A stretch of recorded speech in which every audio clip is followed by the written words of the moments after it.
আসসালামু আলাইকুম। সবাইকে স্বাগত জানাচ্ছি আমি নাইম ফাথম মুবিন। শুরুতে সংবাদ শিরোনাম। বাংলাদেশের সর্বশেষ গুরুত্বপূর্ণ আপডেট সংবাদে আপনাকে স্বাগত। শুরুতেই সংবাদ শিরোনাম, পরে বিস্তারিত।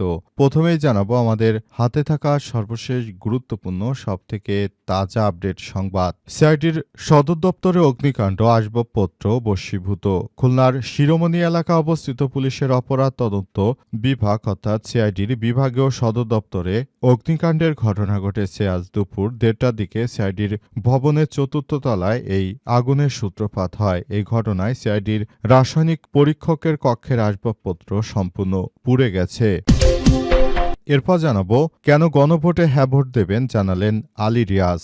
গণভোট শুধু আগামী ৫ বছরের জন্য নয়, ভবিষ্যতে বাংলাদেশের রাষ্ট্রব্যবস্থা গণতন্ত্রের পূর্ণ প্রতিষ্ঠার জন্য অপরিহার্য বলে মন্তব্য করেছেন প্রধান উপদেষ্টার বিশেষ সহকারী অধ্যাপক আলী রিয়াজ। তিনি বলেন, যদি গণভোটে হ্যাঁ ভোট দেন তাহলে আগামীতে কেউ স্বৈরাচার হিসেবে আর প্রধানমন্ত্রী হিসেবে দীর্ঘদিন থেকে তারপর রাষ্ট্রে সমস্যা সৃষ্টি করতে পারবে না। সুতরাং বাংলাদেশের এই মুহূর্তে হ্যাঁ ভোট দেওয়া খুবই জরুরি হয়ে পড়েছে।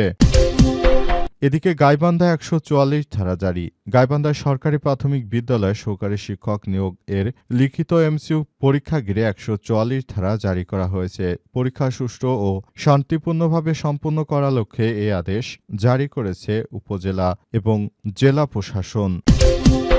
এবারে জানাবো বোয়ালমারীতে ট্রেনের ধাক্কায় জুট মিলের ৩ শ্রমিক নিহত। ফরিদপুরের বোয়ালমারী উপজেলায় রেল ক্রসিং পার হওয়ার সময় ট্রেনের ধাক্কায় পিকআপ ভ্যানে থাকা ৩ জুট মিল শ্রমিক নিহত হয়েছে। এই ঘটনায় অন্তত ৬ জন আহত হয়েছে।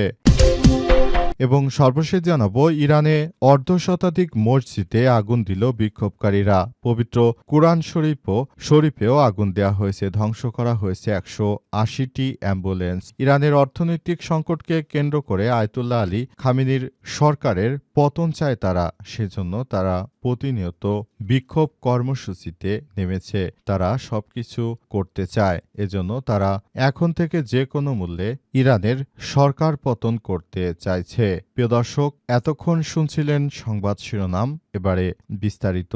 তবে তার আগে বন্ধুরা অনুরোধ থাকবে এই সংবাদটিতে একটি লাইক দিন।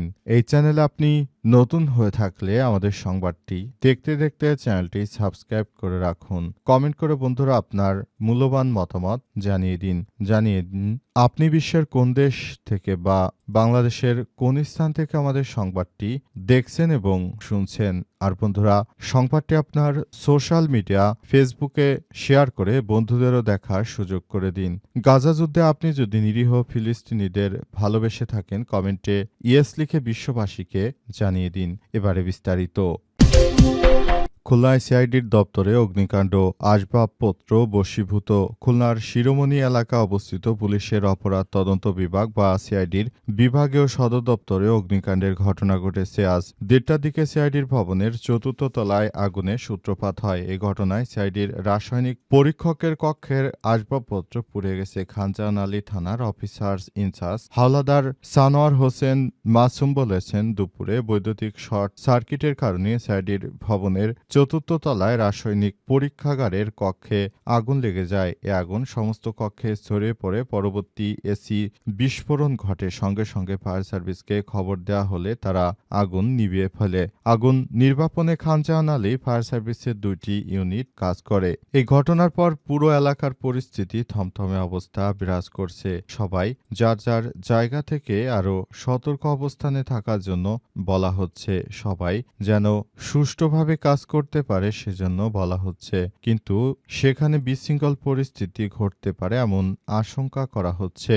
সবাই যার যার জায়গা থেকে আরো বেশি সতর্ক অবস্থানে রয়েছে বলে জানানো হয়েছে এবং এই কর্মকাণ্ডটি খুবই হতাশাব্যঞ্জক অবস্থায় দাঁড়িয়েছে। কেন গণভোটে হ্যাঁ ভোট দেবেন, জানালেন আলী রিয়াজ। অন্তর্বর্তীকালীন সরকারের প্রধান উপদেষ্টার পক্ষ থেকে জানানো হয়েছে, গণভোটে সবাই যেন হ্যাঁ ভোটে ভোট দেয়, কারণ হ্যাঁ ভোটে ভোট দেওয়া অনেক বেশি দরকার। যদি হ্যাঁ ভোটে ভোট দেওয়া হয় তাহলে বাংলাদেশটা সুন্দরভাবে পরিচালিত হবে। হ্যাঁ ভোট দেওয়ার ফলে পুরো বাংলাদেশে আর কেউ স্বৈরাচারী হতে পারবে না।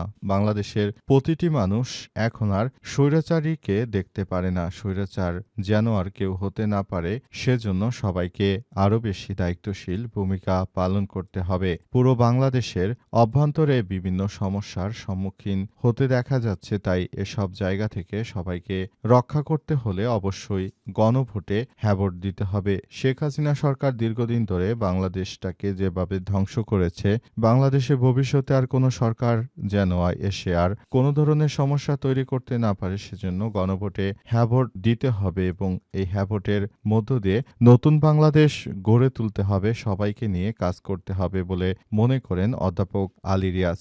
সেজন্য তিনি সবাইকে গণভোটে হ্যাঁসূচক ভোট দিয়ে বর্ধিত করার নির্দেশ দিয়েছেন। পুরো বাংলাদেশের সিস্টেমেটিক ওয়েগুলো সম্পূর্ণরূপে কাজ করার ব্যাপারটি তিনি জানিয়েছেন। তিনি বিষয়টি নিশ্চিত করেছেন এবং তিনি বলেন, বাংলাদেশের প্রতিটি জনগণকে হ্যাঁ ভোট দিয়ে তারপর স্বৈরাচারের দোসরদেরকে বাংলাদেশ ছাড়া করতে হবে। যারা ক্ষমতা দীর্ঘায়িত করতে চায় তাদের ব্যাপারে কাজ করতে হবে। গাইবান্ধা ১৪৪ ধারা জারি।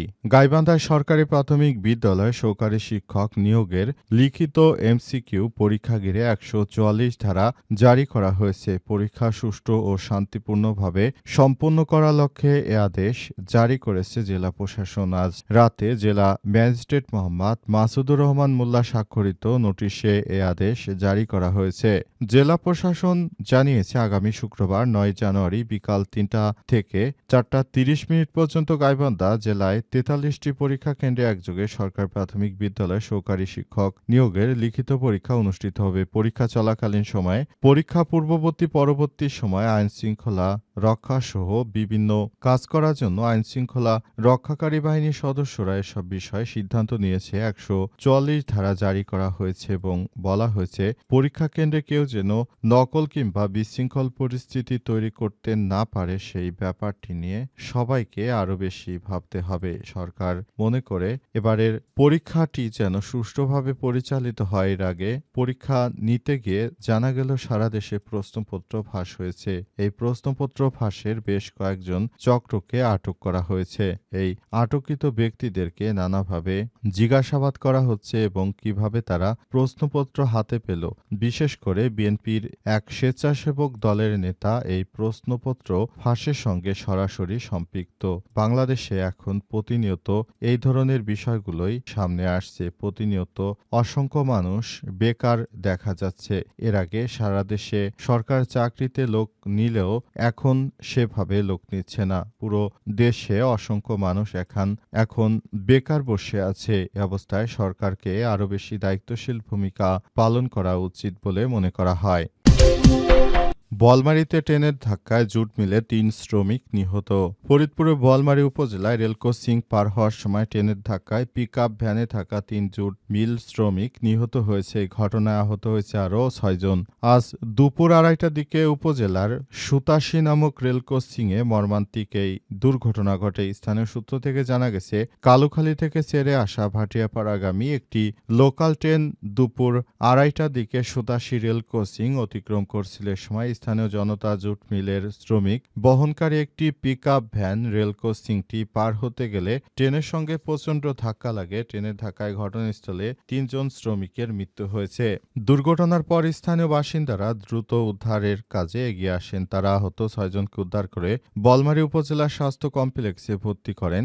নিহত এবং আহত শ্রমিকদের বাড়ি উপজেলার ময়না ইউনিয়নের বিভিন্ন গ্রামে বলে জানা গেছে। তবে তাৎক্ষণিকভাবে তাদের বিস্তারিত পরিচয় এখনো জানা সম্ভব হয়নি। বোয়ালমারী থানার ভারপ্রাপ্ত কর্মকর্তা ওসি আনোয়ার হোসেন দুর্ঘটনার সত্যতা নিশ্চিত করে বলেছেন, এই দুর্ঘটনায় বেশ কয়েকজন নিহত হয়েছে এবং আরও বেশ কয়েকজন আহত হয়েছে। আহতদেরকে বোয়ালমারী হাসপাতালে ভর্তি করা হয়েছে।